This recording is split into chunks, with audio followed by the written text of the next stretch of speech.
Salut tout le monde, Aston Villa, Arsenal. Deux clubs aujourd'hui que je respecte beaucoup. Pourquoi? Parce que c'est deux clubs que je veux à tout prix voir. Non seulement peut-être Arsenal gagner la Premier League. Pourquoi? Parce que tu sens bien qu'il y a la motivation derrière. Peut-être Aston Villa aussi arriver en Champions League. Depuis l'arrivée de Unai Emery, ce n'est plus le même club.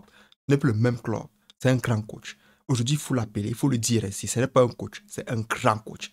Il tape d'abord City au calme. 1-0. Le score qui fait mal. Le score qui te fait dormir, tu te lèves le matin, tu te dis, on pouvait égaliser ceci, on pouvait faire cela. Aujourd'hui encore, il donne encore le même remède, le même médicament, c'est-à-dire c'était contre le coronavirus. Hein, le même remède, même vaccin à Arsenal. 1-0. Arsenal dort. Gabriel Jesus, oh le penalty, oh ceci la main, ceci c'est là, ceci c'est là. Est-ce que celui-ci pouvait avancer, on pouvait même gagner le match? Est-ce que Zipchenko pouvait s'ancrer plus bien? Est-ce que vous vous posez souvent la question de savoir, est-ce que vous posez la question de savoir pourquoi eux? Aston Villa aujourd'hui, c'est le mur. Vous pensez qu'ils sont 19e? Ils sont dans le top 4. Aston Villa est là. Aujourd'hui, ils ne sont pas là pour blaguer. Ils veulent à tout prix que vous les remarquiez. L'année dernière, c'était Newcastle. Je ne sais pas pourquoi aujourd'hui Newcastle est un peu en train de d'angler. C'est-à-dire c'est les montagnes russes. Aujourd'hui, c'est bien, demain, c'est mal. Aujourd'hui, c'est bien, demain, c'est mal. Bref. Et quand tu regardes Aston Villa aujourd'hui, c'est vrai quand même qu'aujourd'hui, dans le match, Arsenal a dominé de bout en bout. Mais la domination était plus dans la conservation de balles. Ce n'était pas une domination tactique. Pourquoi? Parce que Aston Villa connaît le style de jeu de l'adversaire.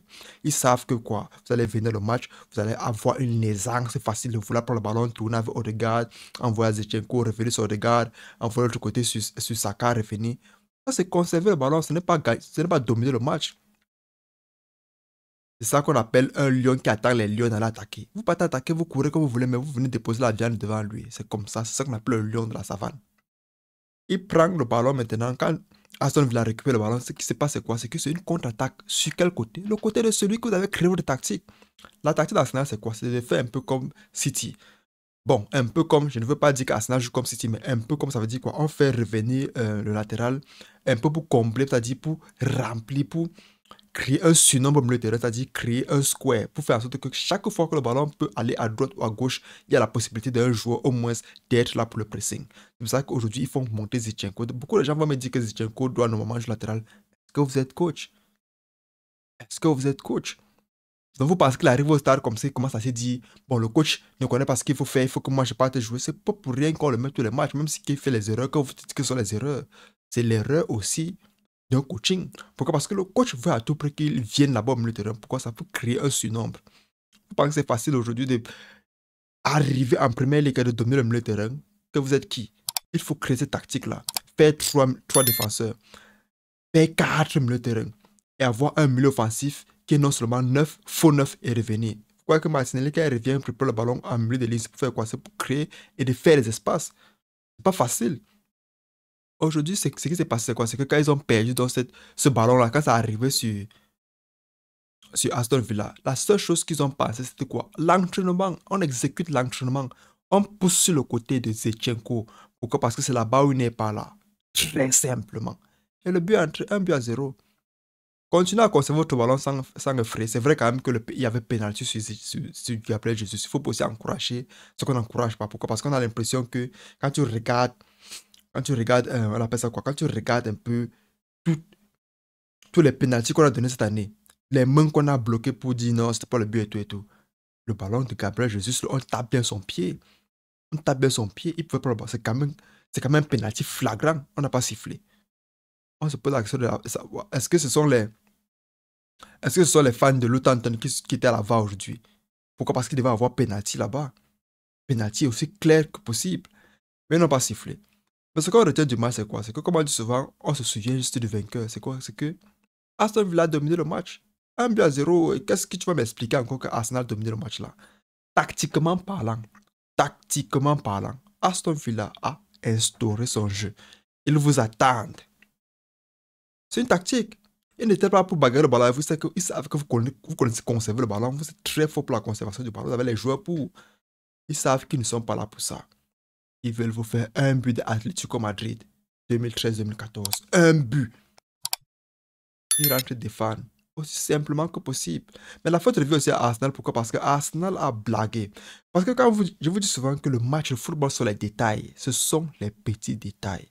Vous croyez que c'est la blague? Pourquoi? Parce que dernièrement, Arsenal souffre. C'est-à-dire, il souffre. Alléluia, les 100 millions d'euros déposés pour Declan Rice sont payés. Ils égalisent. Ils font gagner, pourtant pour moi, ils font gagner Arsenal à la dernière minute. C'est-à-dire, aujourd'hui, les joueurs qui étaient là, les meilleurs joueurs qui étaient au stade maintenant pour bagarrer, ce sont ces joueurs-là maintenant qui sont au stade maintenant pour encore essayer. C'est la fatigue. Les jambes pèsent. Les jambes pèsent. Le football, ce sont les détails. Et en première ligue, je vous rappelle qu'ils ne jouent pas après une semaine. Quand il y a cette Champions League ou bien qu'il y a un autre événement qui arrive, après 3 jours, ils jouent. 3 jours. Avec le match, l'intensité, tu crois que tu peux récupérer à 100% avec 3 jours seulement. Le match contre le Luton, le fait qu'ils voulaient égaliser a fatigué les joueurs. Aujourd'hui, ils arrivent, vous voyez bien que ça pèse sur eux. On met l'inquiétude à 10 minutes et tout, ça ne donne pas. Ce qui fait en sorte que je dis souvent que même parfois la première ligue est injuste. Est injuste. C'est injuste. Voilà un pénalty qu'on pouvait donner pour. Il y a les clubs quand même qu'on a vu quand vous aider. Dernièrement, on a vu comment quand Erling Haaland a lancé le ballon pour Grealish, vous avez sifflé. Facilement comme ça, là. Pourquoi? Parce que vous avez dit non, il ne faut pas que City gagne un titre majeur cette année. Ils en ont déjà trop fait. Ils en ont trop humilié la première ligue. Il faut qu'on les bloque à tout prix. Mais quand tu regardes aujourd'hui le pénalty sur Gabriel Jesus, il faut poser la question de savoir est-ce que vous voulez aussi bloquer Arsenal? Qu'est-ce qu'ils vous ont montré qui vous énerve? C'est pas normal. D'autre côté, il faut aussi apprécier Aston Villa. Pourquoi? Parce que c'est une équipe qui vient de nulle part, qui est en train de vous montrer aujourd'hui que par A plus B, ils vont être en Champions League l'année prochaine. Et pourquoi pas peut-être gagner la Premier League? Pourquoi? Parce que tu tapes la meilleure équipe du monde actuellement. Tu tapes son dauphin. C'est un bon signal. C'est un très bon signal. Mais, je ne sais pas ce que je vais encore dire par rapport à ce match. C'est juste que Arsenal s'est battu de bout en bout. Pourquoi? Parce qu'ils ont essayé de revenir au score. Et ça va peser sur eux. Ça va peser sur eux. Pourquoi? Parce que Arsenal a une équipe A. L'équipe B n'a pas presque le même niveau. Pourquoi? Parce que l'équipe A, Martinelli, les Trossard, les Saka, et tout devant, et tout. Donc, quand vous fatiguez tous ces joueurs-là, vous avez encore les autres matchs à jouer, et les coupes, et les Champions League, et tout, et les matchs internationaux. Vous allez fatiguer vos joueurs. Donc, quand vous avez l'occasion de gagner un match, pliez-le facilement. Contre le Luton, vous avez trop blagué, le gardien vous a tué. Le match là, vous gagnez 2-0, 3-0, vous allez lever les joueurs, vous allez lever tout le monde. Vous mettez les gens qui veulent démontrer qu'ils peuvent aussi avoir leur place de titulaire là. Vous les mettez aussi, ils vont bagarrer. Même pour maintenir le score, ça sera suffisant. Vous rafraîchissez vos joueurs. Pourquoi? Parce que l'équipe qui arrive, Aston Villa, c'est pas une petite équipe. Vous croyez que les équipes sont les mêmes? Aston Villa, c'est pas une petite équipe. Vous arrivez encore, vous mettez les mêmes joueurs. Ils n'ont pas encore récupéré même 50% de leur force. Et c'est encore eux qui jouent tout le match. Il y a encore un match la semaine prochaine qui arrive, dans quelques jours qui arrivent. Vous allez vous en sortir? Vous n'allez pas vous en sortir. Les jambes pèsent. Quoi qu'il en soit, c'était pour cette vidéo, les amis. J'espère que vous l'avez aimé. N'oubliez pas de liker, commenter, partager. On se revoit la prochaine fois. La paix sur vous. Ciao, ciao.